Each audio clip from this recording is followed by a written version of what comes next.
So this is regular CNC mode.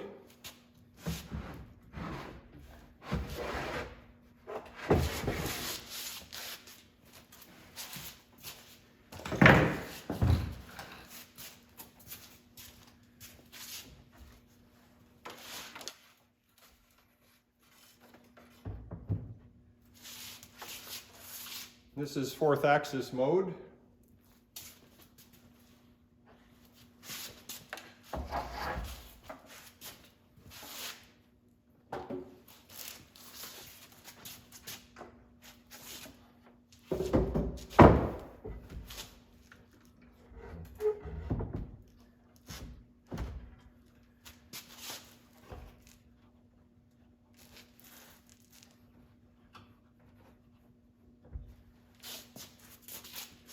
And this is lathe mode.